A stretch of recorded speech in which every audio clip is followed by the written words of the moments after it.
Hello traders, good evening. आज के इस वीडियो में हम अभी बात करने वाले कि Nifty fifty and bank Nifty में मंडे को कैसे मोमेंटम आ सकता है। फ्राइडे को एक डाउनफॉल आया है, यहाँ आप देख रहे होंगे कि 200-300 पॉइंट का ऑलमोस्ट 250 पॉइंट के आसपास फॉल आया है। तो भी क्या है, कैसे मोमेंटम हो सकता है उसके में थोड़ा बात करेंगे। वीकली चार्ट में वीकली एनालिसिस में मैंने आपको थोड़ा एक साइकोलॉजी के ऊपर बताया है, मैंने थोड़ा डिस्कस किया है, तो उसको थोड़ा देख लेना। आपको थोड़ा ओवरऑल पिक्चर जो इस वीक के लिए मालूम पड़ जाएगा। मंडे के लिए मैं बताता हूँ कि आपको देखना है। अगर मार्केट यहाँ पर फ्लैट खुलता है तो मेरे हिसाब से इनिशियल डाउन साइड प्रेशर एक आएगा 5-10 मिनट पहला, जो एक इनिशियल मतलब खुलते ही साथ ही गिरेगा मार्केट। अगर फ्लैट खुलता है, गैप डाउन खुलता है ये जोन के अंदर 17,800 से लेकर 17,720-30 ये जोन के अंदर अगर खुलता है तो इनिशियली डाउन प्रेशर आएगा। ठीक है, वो डाउन प्रेशर जो होगा आपको ओब्वियसली यहाँ पर आपको डाउन साइड मार्केट आएगा, पर आपको एक बात का आपको मतलब यहाँ पर बैकअप माइंड में रखना है। उसके लिए मैं आपको फिबोनाची लेवल थोड़ा एक ड्रॉ कर लेता हूँ, उससे हमें थोड़ा सपोर्ट के बारे में मालूम चल जाएगा। ये हमारा एक फिबोनाची लेवल, ये लास्ट लो था हमारा, एक ग्रेजुअली आया था यहाँ से देखोगे, ये लो था एक, तो उसके हिसाब से 76 के आसपास एक आ रहा है सपोर्ट। ठीक है, ये 670 के आसपास सपोर्ट आ रहा है, तो ये क्लोजिंग प्राइस भी एक सपोर्ट की तरह काम करेगा। और एक बात और, यहाँ पर अगर हम वीकली चार्ट वाले एनालिसिस वीडियो को देखने से पहले एक बात ध्यान में रखना, ये जो कैंडल बना है, ये जो फ्राइडे कैंडल, एक एनगल्फिंग कैंडल बना है। एनगल्फिंग कैंडल बनने के बाद भी कंटिन्यूशन आना जरूरी है। कंटिन्यूशन मतलब नेक्स्ट डे का जो कैंडल, मतलब मंडे का जो कैंडल बनेगा, ये जो क्लोजिंग आया है, ठीक है, इसके लो के लो बोल रहा हूँ, इसके क्लोजिंग के नीचे इसको क्लोजिंग देना होगा, वो भी एक रेड कलर का, मतलब 2 रेड कैंडल लगातार इसको बनाना होगा अगर इसको डाउन साइड आना है तो यहाँ पर मैंने ट्रेंड लाइन ड्रॉ किया है, आपको दिख रहा होगा सारे रेजिस्टेंस को मिलाकर ये एक मेजर ट्रेंड लाइन है। तो यहाँ पर अगर नीचे आता है तो ये ट्रेंड लाइन भी इसके लिए सपोर्ट बनेगा। ठीक है, तो इसको अगर शॉर्ट टाइम फ्रेम में देखेंगे, पहले 15 मिनट अगर मैं स्विच कर देता हूँ तो दिख रहा होगा कि आपको ये भी सेम पॉइंट यहाँ तक ही, ये जो 38% का रिट्रेसमेंट आ रहा है, तो ये ट्रेंड लाइन भी कहीं हद तक उसके आसपास गुजर रहा है। ठीक है, वो ट्रेंड लाइन क्योंकि मतलब ये फॉलिंग ट्रेंड लाइन है, तो ये मतलब उतना एक्यूरेटली वर्क नहीं कर सकता है, मतलब वो लेवल के हिसाब से 20 पॉइंट 30 पॉइंट ऊपर नीचे हो सकता है। ठीक है, सपोर्ट और रेजिस्टेंस के आसपास। ये एक हॉरिजॉन्टल ट्रेंड लाइन नहीं है, पर 38% जो है हॉरिजॉन्टल ट्रेंड लाइन एक है। ठीक है, तो इसके हिसाब से ये जो एक लो आपका बन के आ रहा है 17,660, ठीक है, अगर यहाँ तक मेरे हिसाब से इसको एक सपोर्ट लेना चाहिए, तो अगर प्राइस यहाँ तक आ जाता है 17,660 के आसपास, आप ये 630 का एसएल लगा के एक बाइंग ट्रेड इनिशिएट कर सकते हो। अगर मार्केट फ्लैट खुल के आता है या फिर अगर गैप अप खुल के आता है, गैप अप मतलब 17,800 के ऊपर भी अगर खुलता है तो भी इनिशियल डाउन साइड प्रेशर आएगा। फ्लैट भी अगर खुलता है 800 जोन के आसपास भी अगर खुलता है तो भी इनिशियल डाउन साइड प्रेशर आएगा। तो ये डायरेक्ट 17,660 के आसपास अगर आपको मिलता है, 660-665 के आसपास बाय कर लो।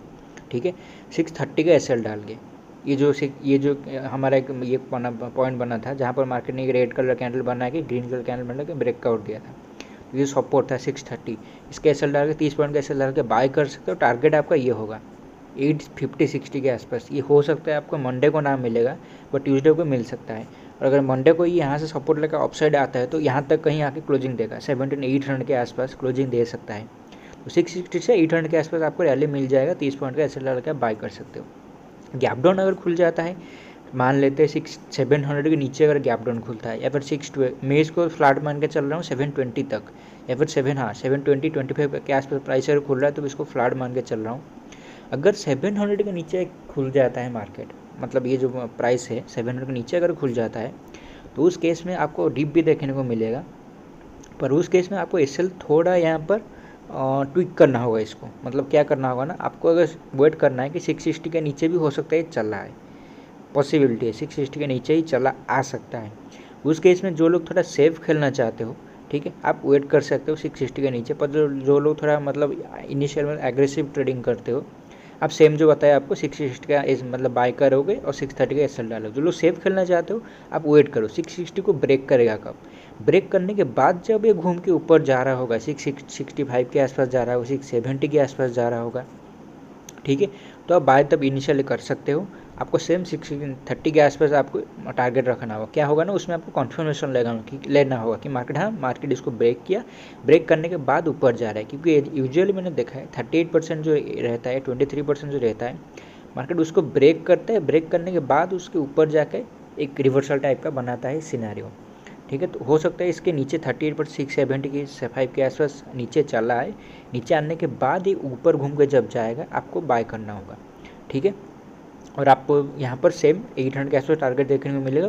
जो लोग पोजिशनल ट्रेडिंग लेना चाहते हो यहाँ पर इस वीक के लिए, ठीक है, उनको 600 के आसपास अगर प्राइस मिलता है या कहीं जोन के आसपास अगर मिलता है, 660 के आसपास भी अगर मिलता है, 600 के एसएल डाल के बाय कर सकते हो। और अगर मान लेते हैं गैप डाउन खुलने के बाद इमीडिएटली आना शुरू हो रहा है, प्राइस एक्शन डाउन साइड बना रहा है, 1 मिनट टाइम फ्रेम में आप देख लेना, लगातार फ्लैग पैटर्न बना रहा है, नीचे आ रहा है, फ्लैग पैटर्न बन रहा है, नीचे आ रहा है, तो उस केस में वेट करना होगा। 600 के नीचे आ सकता है, 50% तक ये आ सकता है।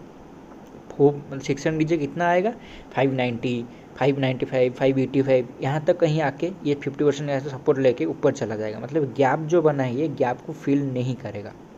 ठीक है, तो उस केस में भी 600 के नीचे अगर आने के बाद ये घूम के ऊपर फिर से जा रहा है तो आपको बाय करना होगा। थोड़ा सेफ साइड रखने के लिए 530, 550 के आसपास आप एसएल डाल सकते हो 50 पॉइंट। पर हाँ, अगर 600 को ब्रेक करके ऊपर जा रहा है तब पॉसिबिलिटी बहुत ज़्यादा बढ़ जाएगा कि हाँ ये ऊपर आएगा। ठीक है, और अगर गैप अप यहाँ पर खुल जाता है बहुत बड़ा 800, 860 के आसपास, तो ये डाउन साइड प्रेशर में आएगा, पर ये यहाँ पर सपोर्ट ले सकता है, ट्रेंड लाइन के आसपास हो सकता है, सपोर्ट ले। यहाँ पर मैं इसको मंडे को देख रहा हूँ, ये सपोर्ट ले सकता है, तो मैं यहाँ पर बाइंग साइड के लिए आपको बताऊंगा। अगर गैप अप खुल जाता है 850 के आसपास, 830 के आसपास, तो आप इमीडिएटली उसको शॉर्ट कर सकते हो। और अगर फ्लैट भी खुलता है यहाँ पर इमीडिएटली आप शॉर्ट कर सकते हो, पर टारगेट ज़्यादा बड़ा मत रखना, 670, 700 के आसपास टारगेट रखना, और उसी हिसाब से आप अपने ट्रेड को मैनेज करना। ठीक है, तो बैक को थोड़ा अपने बैक ऑफ माइंड में उसको रखना। यहाँ पर जो 600 के जोन के अंदर, ठीक है, प्राइस एक बार घूम के ऊपर जाए, क्योंकि ये आपका मतलब दिख रहा होगा, ये एक मतलब डबल टॉप पैटर्न बना है, तो उसका नेकलाइन ये था 7,850, यहाँ तक इसको रीटेस्ट नहीं किया है। तो मेरे हिसाब से अगर यहाँ से कहीं सपोर्ट लेता है, फर्स्ट एक अप जो मारेगा वो 850 के आसपास मारेगा, तो ये अपसाइड के लिए आएगा। देन यहाँ से थोड़ा रेंज बाउंड रह सकता है इसी हफ्ते में, मतलब ट्यूसडे को रह सकता है, तो वेडनेसडे यहाँ पर थोड़ा रेंज बाउंड रहे के ऊपर साइड जाके एक्सपायरी को जो होगा ये ऑफ साइड आके क्लोजिंग दे सकता है 900 के आसपास। क्योंकि आपको मैंने वीकली एनालिसिस पे एक पॉइंट बताया है, जो ये थर्ड वीक रहता है, थर्ड वीक में थोड़ा सा डाउन साइड प्रेशर आता है, और जब initial first and second week में ऑफ साइड रैली आता है, उसमें क्या होता है ना, थर्ड वीक में एक डाउन साइड प्रेशर आता है, मार्केट लोगों को बियरिश बनाता है, सेलर नए आते हैं। देन फोर्थ वीक में अगेन बाइंग हैपनिंग होता है। तो उस लॉजिक के हिसाब से मैं आपको यहाँ पर फोर्थ वीक क्योंकि शुरू होने वाला है, तो आपको बाइंग के लिए बता रहा हूँ, मार्केट ऑफ साइड के लिए आ सकता है।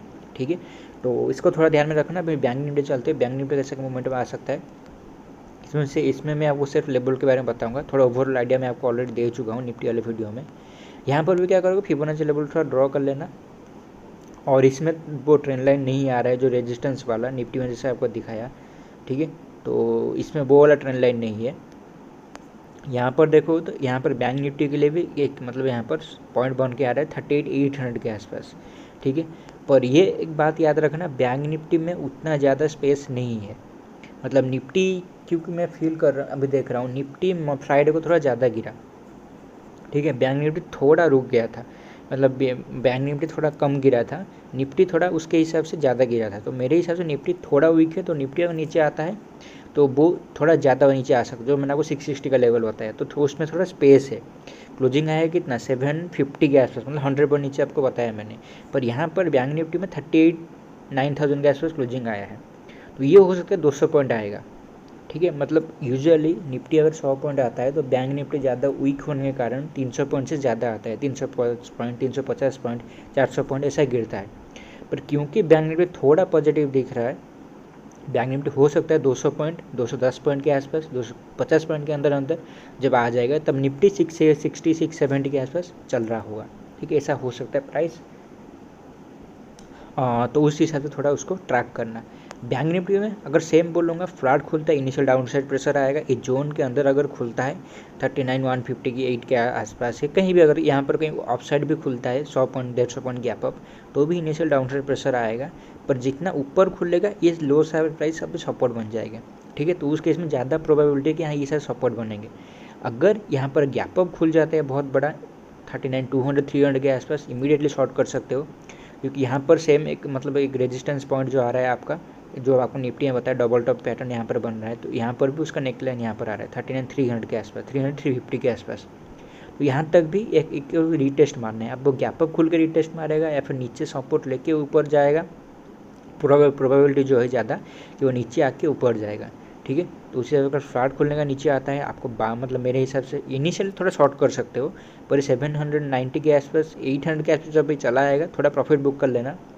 अगर 800 के आसपास कुछ ऐसा आपको प्राइस एक्शन दिखता है कि ये ऊपर साइड जा रहा है, ठीक है, और अगर मैं आपको स्पेसिफिक बताऊंगा, अगर ये 38,780 के आसपास आता है, 775 के आसपास आ जाता है, 790 के आसपास आता है, क्योंकि यहाँ पर पर्टिकुलर लेवल बता पाना मुश्किल है, क्योंकि अभी मार्केट में पैनिक है, पैनिक के कारण 10-15 पॉइंट 20 पॉइंट वो ऊपर नीचे हो सकता है, ठीक है। तो अगर वो इस 800 नीचे के आसपास आता है, आपको ये एक लेवल याद रखना होगा, ये जो कैंडल का लो बना था 38,740, आपको इसका एसएल डालना होगा।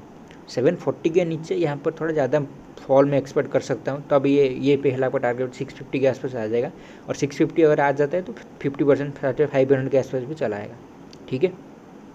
तो 740 का एसएल डाल के आप बाय कर सकते हो, चाहे मार्केट गैप अप खुले, फ्लैट खुले, गैप डाउन खुले, 740 के आसपास आपको एसएल डाल के बाय करना है, ठीक है। टारगेट आपका इंट्राडे के लिए होना चाहिए 39,200 के आसपास, और अगर ये ट्यूसडे के आसपास आपको मिल सकता है 300-400 ट्यूसडे के आसपास आपको मिल सकता है, ठीक है।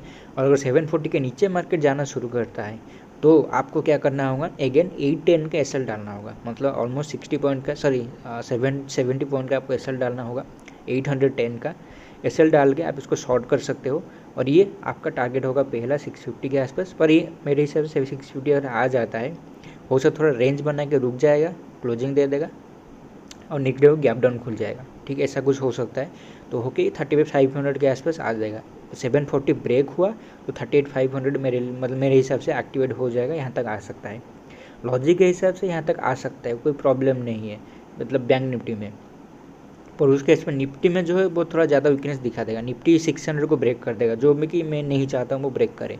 तो उस हिसाब से मैं प्रोबेबिलिटी जो है दोनों केस में अगर मैं कंपेयर करूँगा तो 740 को नहीं तोड़ना चाहिए, ठीक है। बाय मतलब आपको बाय करने का अपॉर्चुनिटी मिलेगा, बाय करो। और आपको ये टारगेट मेरे हिसाब से पहला एक आपका मतलब सॉफ्ट टारगेट ये बनेगा 39,300 350 के आसपास, ठीक है, ये आपका पहला टारगेट बनेगा। और आपको जो थर्ड वीक का लॉजिक बताया उसके हिसाब से बायर हमेशा ट्राई करेंगे मंथली कैंडल, क्योंकि क्लोज होने वाला है लास्ट ट्रेडिंग डेज चल रहे हैं अभी, लास्ट 1 वीक 2 वीक। तो इसमें वो ज़्यादा कोशिश करें कि क्लोजिंग प्राइस जो है हाई के आसपास आएगा मंथली कैंडल में, तो उसको थोड़ा ध्यान में रखना। मार्केट में बाइंग प्रेशर आने का थोड़ा ज़्यादा यहाँ पर है उसका प्रोबेबिलिटी, ठीक है, उसको बैकअप माइंड में रखना और ट्रेड करना। मंडे को आपको अपसाइड मूवमेंट देखने को मिल सकता है। हाँ, अगर क्लोजिंग आ जाता है, समझ लो जैसे मैंने आपको बताया 650 के आसपास क्लोजिंग दे दिया, अगर 500 के आसपास क्लोजिंग दे दिया, 600 के आसपास, तो उस केस में थोड़ा हमें बियरिश हो सकते हैं एक, मतलब उसके बाद ट्यूसडे को अप आ सकता है, अप आने के बाद वेडनेसडे थर्सडे के आसपास हम उसको सेल करेंगे, ठीक है। डेली वीडियो में आपको बताता जाऊँगा कैसे क्या मोमेंटम करना है। पर अगर क्लोजिंग नहीं आता है, क्लोजिंग अगर ऑफसाइड आ जाता है 39,100 के आसपास, एक ये जो क्लोजिंग बना है, ठीक है, इसके 13,000 के ऊपर अगर मंडे का क्लोजिंग आ गया तो ज़्यादा बियरिश नहीं होना है, मार्केट ट्रैप कर सकता है, ये ऑफसाइड ही रहेगा, ठीक है। वीकली एनालिसिस वाला वीडियो देख लेना, जो लॉजिक बताया है थोड़ा मतलब उसके हिसाब से मार्केट मूव कर सकता है, ठीक है। यहाँ तक इस वीडियो देखने आपका बहुत बहुत शुक्रिया, थैंक यू।